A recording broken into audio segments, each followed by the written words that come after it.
reka nongere ngo ikaze amaze gukora subscribe kuri channel ya YouTube ya MBTV official ndetse nawe udukurikira bundi utarakora subscribe ariko mukamukunda inkuru ndetse n'ibiganiro dukomeza kugenda tubagezaho. Niba wibuka igice cya 24 cy'inkuru uko nazinutswe urukundo ruko cyarangiye ubwo uyu mukobwa Sylvie yaramaze kukanguka cyangwa se yaramaze gukira akongera akaba muzima akongera guhura na Blaise bakaganira ndetse ibintu bikaba bimeze neza. Ese nyuma yaho byaje kugenda gute? Reka dushamatsiko twumva igice 25 cy'inkuru ntutsa kura munsi yayo ukareba ari gutukoresha ijambo subscribe bakandaho ugatwara no kumenyetso kw'inzogera gatakaza ku ruhande kugira ngo dushira igice 26 uzahita wakira utumwa bugufi kumenyesha uko kigezeho ugahita ucyumva.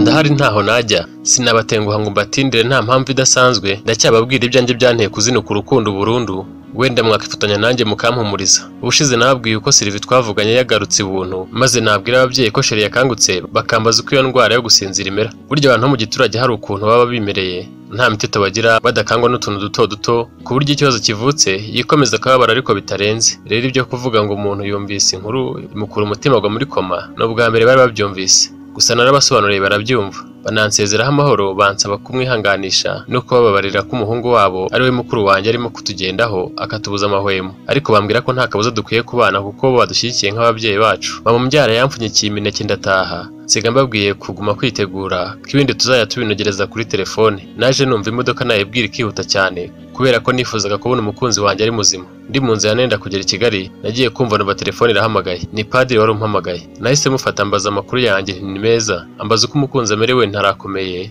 twanavuganye. Padiri yarishimye cyane ambaza niba nari nava mu cyaro ngo aze tujyane kumusura kwa muganga. Mubwiye ko ngeze hafi y'umurwa ambwira aho mviramo tukajyana. Narabyemeye tujyana kwa muganga. Sylvie tubonye yarishimye cyane ampobera ubutandekura. Padiri ategereza umwanya munini tutaramubonera umwanya ngo Sylvie amuramutse ariko amaherezo aramusuhuza. Padiri abaza Sylvie niba yari yamenya ko icyemezo bafashe bagikuyeho. Sylvie arishima ariko ndeba nabi ambaza impamvu natinze kubimubwira. Musaba imbabazi mubwira ko nifuzaga kubimubwira imbona nkubone ko byose byateye na mukuru wanjye wongeye kwifashisha amafoto mpimbano akajya kunteranya. Gusa mubwira ko iwacu bamusabye imbabazi kubw'iyo myitwarire ya mukuru wanjye. Haburaga ibyumweru 2 ngo ubukwe bwacu butahe.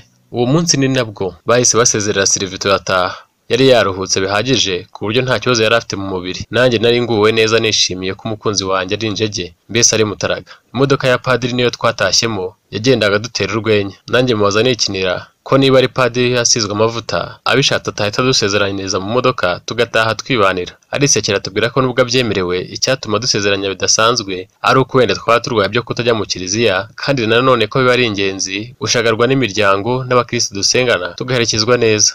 Twumva izo ngingo aduhaye ziradutsinda turatuza. Ku munsi wakurikiyeho njye na Sylvie twagiye mu mujyi kugura ibyo tuzifashisha mu rugo rwacu, maze tugeze mu isoko duhuriramo na Deborah umukobwa wa boss aratwitegereza cyane. Naketse ko ari kwita ku byo turi gukora njyewe na sheri wanjye ariko nasanze nawe yari yazanye na nyina mu isoko kugira ibyo bigurira. Twarakomeje turihahira cyane ko Sylvie atari yabonye Deborah. Twaguze ibintu byinshi bitandukanye twabuze uko tubitwara kubera ubwinshi bituma nsohoka ngo nshaka umuntu dutwaza. Nahise mpura na Deborah ndamusuhuza anyereka ko nawe anyishimiye nta kibazo afite mbese. Deborah yambajije impamvu nsohotse nsize sheri wanjye mubwira ko ngiye gushaka udutwaza ibintu. Deborah ambwira ko bafite imodoka badutwaza ndamushimira ariko muhakana mubwira ko harimo ibikeneye kujya mu modoka ya Helix bitakwirwa mu modoka yabo. Iyo nabonaga Deborah umukobwa wa boss umutima wanjye wahitaga ubura amahoro kuko nishinjaga kumubabariza umutima nkanamuhakanira urukundo yifuzaga kuva yamenya nkorera se. Ariko natekereza ko Mutimana Sylvie ari we mugore w'isezerano tugiye kubana kare twari twaraganiye urukundo tukarunoza tukabibwira ababyeyi bigatuma ntuza Deborah nkwirengagiza. Kubera urukundo rudasanzwe nakundaga Sylvie buri gihe numvaga ntekereje kuri Deborah nahitaga numva ndi guca inyuma Sylvie. Bityo uwo mwanya mpita nshaka uko nikuramo umwana wa boss twari duhuye. Nifuzaga ko Deborah yamba kure kuko nabangamirwaga no kumva ijwi rye cyangwa guhura nawe. Nashatse imodoka n'umukonvoyeri iparika ku muryango w'isoko. Konvoyeri musaba kwinjira akantwaza buri kimwe tugapakira imodoka tugataha iwanjye Masoro. Twajyanye ibikoresho aho nari nakodesheje sharamfasha gushyira buri kimwe ku murongo. Twatumyeho icyo kurya n'icyo kunywa kuko tutari dufite umwanya uhagije wo guteka. Twari tunezerewe kuko iminsi yaburaga ngo tubane yabarirwaga ku ntoki. Muri uwo mwanya naboneyeho kumubaza niba ibintu byose azakenera mu bukwe. Ku ruhande rwe byose biteguye neza nta kibazo. Anyizeza ko byose byapanzwe neza mu nama y'uko yaherukaga. Nawe yambajije nka gutyo mubwira ko nirirwa ntekereza cyane ngo hatagira ikizanyisoba. Ntabwo namubeshyaga kuko nari narabitse impapuro zapangiyeho ubukwe bw'abandi butandukanye kugira ngo ubwanjye nibugerwaho nzagereranye menye ibyo ngomba kwitaho ku buryo ibintu byose byari ku murongo. Twarangije kuganira ndamuherekeza arataha. Ubwo haburaga icyumweru kimwe n'iminsi mike cyane ngo ubukwe bwacu butahe. Bukeye bwaho narabyutse njya ku kazi kuko batari bampaye agashya ko kujya mu myiteguro y'ubukwe. Ku kazi bari barambwiye ko bazampa akaruhuko habura iminsi 5 gusa. Silvestre we kuko yari afite ubumuga kandi ari n'umuyobozi muri company, we bari baramuhaye ibyumweru 2 byo kwitegura ubukwe. Uwo mwanya yawukoreshaga neza asura abantu abatumira abandi bamushyikiriza intwererano. Ngeze mu kazi umuntu ntazi yarampamagaye, ndatungurwa ariko sinatinya kuko nibwiraga ko abantu benshi bishoboka ko bamenya ko mfite ubukwe bagakenera kumbaza amakuru neza. Urugero nk'abantu twiganye siko bose nari nkifite nimero zabo, bene wacu harimo nabo ntabaga nzi, nyamara abo banzi kuko bajyaga bazi iwacu ntari bakabaha nimero zanjye ndetse bakabereka n'amafoto, ubundi tugahurira mu birori no mu byago, wenda hari nk'uwitabye Imana cyangwa se wakoze ubukwe. Narayitabye turavugana, numvise ijwi ari ry'umudamu ahari maze ambaza amakuru mbese nk'usanzwe nzi. Naramwikirije ngerageza gushakisha ijwi rye ariko ndaribura, niyemeza kumubaza uwo ari we nubwo byanjenaga. Yambwiye ko ari mwene wacu waga mu Ruhengeri none akaba yaje muri Kigali, ambwira ko yifuza ko duhura kuko yamenye ko mfite ubukwe vuba. Mubajije igihe yifuza ko duhura ambwira mu masaha ya saa 12 z'umugoroba, ambwira naho ashaka ko duhurira. Numvise nta kibazo ndamwemerera. Yansubirishijemo niba ntari bwice gahunda, ndamurahira. Nikomereje akazi kanjye. Saa 6 zigeze mpamagara Sheri ngo numve ko yaje mu mujyi tujyane gusangira. Ambwira ko atari hafi, sinanabitindaho. Hari ikintu cyari kirimo kuba ntari nakamenye.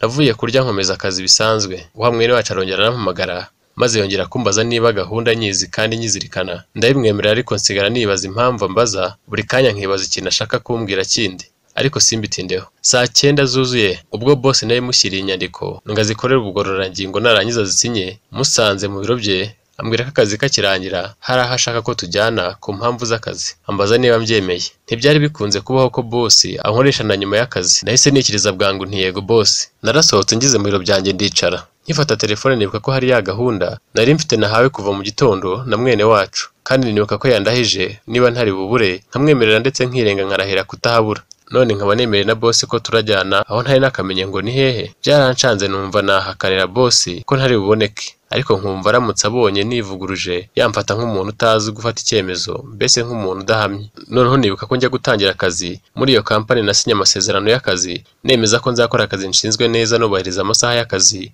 Nibuka ko harimo n'indi ngingo ivuga ko bibaye ngombwa ko akazi kimurirwa ahandi hantu hatari aho dusanzwe dukorera nagakora, ndetse ko nibiba ngombwa ko amasaha y'akazi arengaho bitewe n'impamvu zitunguranye kandi ziri mu nyungu za company nzagakora, ariko ko amasaha y'umurengera nzayahemberwa by'umwihariko.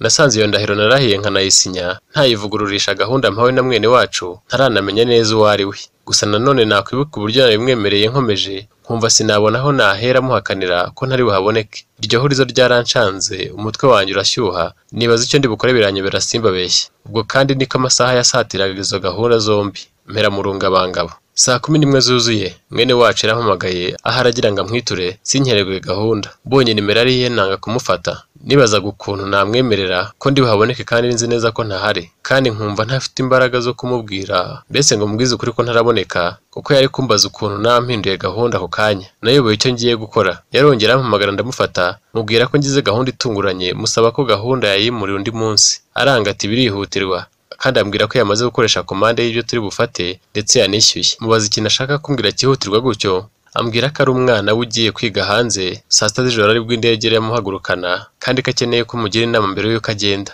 Ambwira ko barantegereza mpaka amayinite ahita amushirana. Nkirimo gutekereza ibyo bose baraje ati tugende. Ati ndiganije narahagurutse nkinga ibiro byanjye turasohoka. Twahise twinjira mu modoka ye dufata umuhanda turagenda. Bose yaparitse imodoka muri hoteli imwe yo mu mujyi tuyinjiramo. Nibwiraga yuko hari business tugiye gupanga n'umukire mugenzi we, akaba ariyo mpamvu anyitwaje ngo mwungure ibitekerezo. Twinjiye mu gace abantu baganiriramo basangiye ibyo kurya no kunywa, yerekeje hamwe ntungurwa no kuhasanga Deborah na nyina. Nibaza ikigiye kuhabera bintera urujijo maze ngwa mu kantu. Bose yahisemo ikaze ngo nicare, ibitekerezo byahise bimbana byinshi. Nibaza ko wenda bagiye gushaka kumpuza na Deborah, ariko ku mutima nanzura kubabwira ko bakererewe. Ibyo nibyo natekerezaga mu gihe barimo bambaza amakuru y'iminsi bisanzwe. Boss yambajije icyo mfata n'icyo ndya, barabinzanira. Boss afata ijambo ambwira ko icyo banshakiraga ari ukugira ngo twiyunge, kuko ngo mu minsi yari itambutse itari yaragenze neza hagati yanjye n'umuryango wabo. Mama Deborah ambwira ko bicaye bakabitekerezaho bagasanga dukwiye kwicara tugacoca amagambo ibintu bigasubira mu buryo.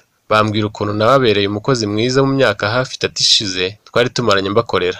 bampa umwanya mbabwira ko nanjye nabyakiriye neza ko nta rubanza mbabonaho kuko baharaniraga ishema ry'umuryango wabo, gusa ko nshimishijwe n'icyo gikorwa bakoze. Mvuze ntyo barishima cyane. Debora we yarandebaga agahita yirebera hirya. Bamusabye kugira nawe icyo avuga yuko nawe nk'uko bisanzwe nta kibazo mbonaho, ati murakoze nta kindi narenzaho. Nabonaga Debora ari gutera intambwe nziza mu kwiyakira. Ubwo wawe mwene wacu ntiyari yatuje kumpamagara anyohereza message nkinumira. Byari bimaze kuba saa 2 z'ijoro. Boss yabonye ko banshaka cyane bakoresheje telefone, ambwira ko bitaba nta ribi kuko natinyaga kwitaba turi kumwe. Boneraho umubwira ko ari mwene wacu waherekara nshaka ngo duhurire ahantu agira icyo ambwira. Boss ambwira ko nagenda nta kibazo, ariko nkasiga mbijeje ko nta rwikekwe cyangwa urunturuntu hagati yacu, nuko ndemera. Ubwo nagiye bambwiye ko basigara biga ku ruhare rwabo mu bukwe bwanjye. Nahise ngera hanze mpamagara wa mwene wacu, mubwiye ko njamera nk'utsinze igitego, numva ariruhukije. Mfata moto ngo ntakerereza mwene wacu ugiye hanze ngo indege itamusiga.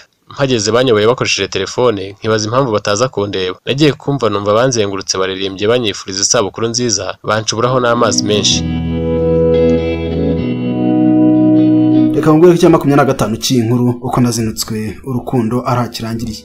Niba haramatse kuziguranya uko byaje kugenda, ucyo usabwa gusa nukura munsi y'inkuru ukareba ahari bitugoresha amba subscribe ugakandaho, ugatwa no kumenyetso k'inzogera gatakaza ku ruhande kugira ngo dushyire cya 26 uzeta wakira utumwa bugufi kumyesha ko kigezeho ugahita ucyumva.